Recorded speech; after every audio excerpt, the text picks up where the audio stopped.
Olá, boa tarde a todos. Me chamo Alana Lapa de Holanda, sou orientanda de mestrado da professora Mônica Salgado e faço parte do grupo de pesquisa de gestão de projetos em arquitetura, tecnologia, sustentabilidade e BIM, mais conhecido como GPARC. Hoje vou apresentar o desenvolvimento da minha pesquisa, que tem o nome de Indicadores de Desempenho das Cidades Inteligentes, a contribuição da NBR ISO 37122 para a sustentabilidade em escala local. Eu realizei minha qualificação em novembro, apresentando a estrutura, embasamento teórico e metodologia que vem desenvolvendo. O estudo discute a fragilidade da norma ao tentar avaliar as cidades muito grandes e complexas, como Rio de Janeiro, por exemplo, de uma padronização aplicada para a certificação. Esse tema é importante porque discute o que a norma considera como cidade inteligente, quando diferentes partes da cidade apresentam avanços e problemas distintos entre si. A lacuna que a pesquisa busca preencher é justamente a reavaliação de como a norma certifica as cidades por sua inteligência, considerando suas desigualdades internas. O objetivo principal é analisar como a NBR ISO 37122 se comporta ao ser aplicada em escala local e ela se traduz realmente o desempenho de diferentes partes da cidade. A metodologia envolve levantamento bibliográfico sobre o tema, leitura e análise das normas relacionadas e o estudo de caso do Rio de Janeiro, recortando a cidade em partes a partir de suas subprefeituras. Nessa primeira etapa, o foco é a subprefeitura da Ilha do Governador, por conta de sua relevância geográfica, estratégica e financeira, como possuir alguns dos melhores bairros segundo o IDH e áreas de interesse da cidade, como o aeroporto internacional. As principais dificuldades até agora foram encontrar ou não os dados necessários de forma pública, o tempo para avaliar o grande volume de informações e, principalmente, a ausência de alguns dados considerados pela norma. Como resultados preliminares, foram identificados os 3 melhores e os 3 piores bairros em desempenho, e foi possível observar uma grande ausência ou dificuldade de acesso à maior parte dos dados exigidos pela norma. Nas próximas etapas, a intenção é aprofundar os dados referentes à Ilha do Governador e, em seguida, analisar outras 2 áreas da cidade para triangular o Rio de Janeiro e compreender como diferentes partes se comportam sob a ótica da NBR ISO 37122. Desde já, obrigado pela atenção. Olá, eu sou Raíssa, fui orientada pela professora Mônica Salgado na minha dissertação de mestrado, que tratou sobre a qualidade no processo de projeto para contratações públicas em. O problema da minha pesquisa focou em como as instituições públicas podem reorganizar o seu processo de projeto para realizar uma adoção bem-sucedida de BIM em suas contratações. E o objetivo foi apresentar uma proposta de revisão do processo de contratação atualmente praticado por essas instituições. A metodologia partiu de uma revisão bibliográfica sobre a gestão da qualidade do processo de projeto e a metodologia BIM.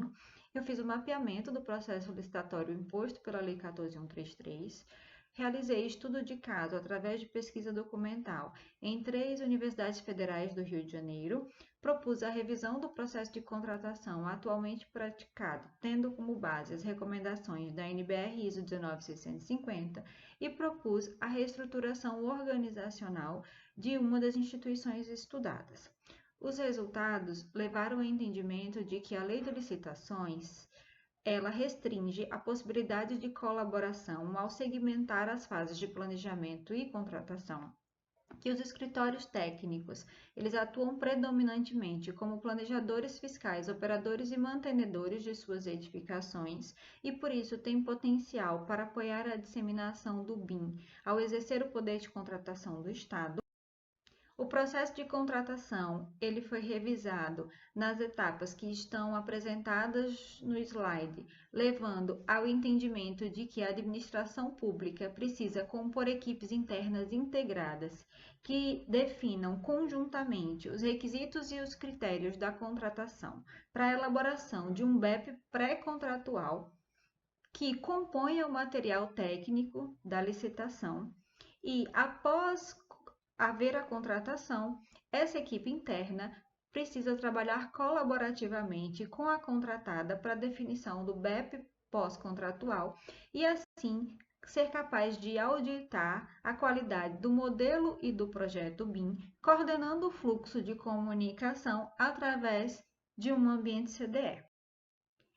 Então, com base nesse entendimento, foi proposta uma revisão da estrutura organizacional que foca em integrar as equipes internas envolvidas no processo de contratação desde as fases iniciais do projeto, adotando preferencialmente uma estrutura projetizada que nomeie coordenadores e equipes de especialistas por projeto, chegando-se ao entendimento final de que o sucesso das contratações públicas está em planejar e coordenar colaborativamente o projeto, com foco na gestão da comunicação entre as partes interessadas.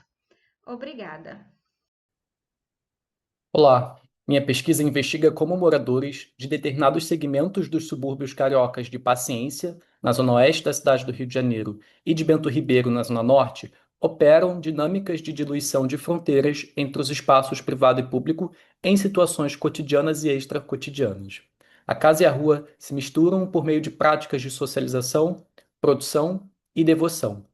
Varandas usadas como comércios, garagens que viram bares, calçadas que se tornam extensões da sala, são exemplos de uma urbanidade própria, produzida por moradores a partir de suas necessidades, afetos e modos de vida. A pesquisa parte da ideia de que esses espaços e elementos entre quintais, muros, portas, janelas, calçadas revelam identidades suburbanas e formas criativas de resistir e reinterpretar a cidade. A principal contribuição do trabalho é mostrar que há uma lógica própria de produção espacial dos subúrbios, distinta dos modelos normativos da arquitetura e do urbanismo. Ao interpretar práticas que flexibilizam as fronteiras entre a casa e a rua, a pesquisa evidencia que os subúrbios não são territórios homogêneos e carentes, como muitas vezes são retratados, mas lugares complexos, plurais e culturalmente potentes. A pesquisa valoriza saberes e práticas populares e mostra como moradores criam soluções arquitetônicas, adaptativas, híbridas e afetivas. Além disso, reforça a importância de reconhecer a casa suburbana como um organismo em constante transformação, que responde às dinâmicas sociais, econômicas e culturais do seu entorno. Outra contribuição importante é metodológica. O uso da observação participante de grau moderado e dos percursos interpretativos propõe um olhar mais sensível e atento às microdinâmicas que estruturam as relações nesses interstícios residencial-urbanos. Os resultados apontam para a necessidade de repensar o modo como planejamos e interpretamos os subúrbios cariocas. Ao revelar uma produção espacial que escapa ao paradigma hegemônico da arquitetura e do urbanismo, a pesquisa abre caminhos para novas abordagens projetuais, mais alinhadas às realidades e potências dos subúrbios, contribuições para políticas urbanas que reconheçam e fortaleçam práticas cotidianas de vizinhança, socialização e uso híbrido da rua, ampliação das narrativas sobre os subúrbios, valorizando seus afetos, identidades e modos de fazer cidade, e investigações futuras sobre outras materialidades e dinâmicas casa-rua em diferentes bairros suburbanos, permitindo aprofundar a compreensão da suburbanização como prática cultural de resistência e invenção. Obrigado. Boa tarde, eu me chamo Sávia, sou mestranda do PROARC desde 2024, orientada pela professora Daniela Costa, do Grupo de Pesquisa Laboratório Cidade e Memória. Após a conclusão das disciplinas e do estágio, esse ano defendi a minha dissertação e publiquei um artigo. Meu trabalho se intitula Entre ausências e permanências, Memória Urbana e Preservação do Patrimônio em Botafogo, no Rio de Janeiro. O foco é entender como a memória urbana de Botafogo foi modificada tanto pelas perdas de construções históricas quanto pelas ações de preservação ao longo do século XX. Entre os documentos analisados estão o tombamento do conjunto da Rua Martins Ferreira e adjacências, os tombamentos arquitetônicos isolados e a criação da PAC Botafogo. Em síntese, eu busco compreender como o bairro foi se transformando ao longo do tempo, o que se perdeu, o que permaneceu e como esses processos revelam tensões sobre a especulação imobiliária e o cuidado com a memória urbana em Botafogo.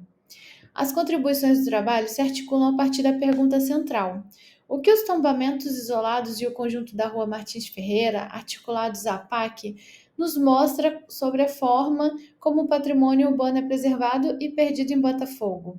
Essa pergunta ajuda a enxergar os instrumentos de preservação como reflexo de diferentes visões sobre o que se considera patrimônio.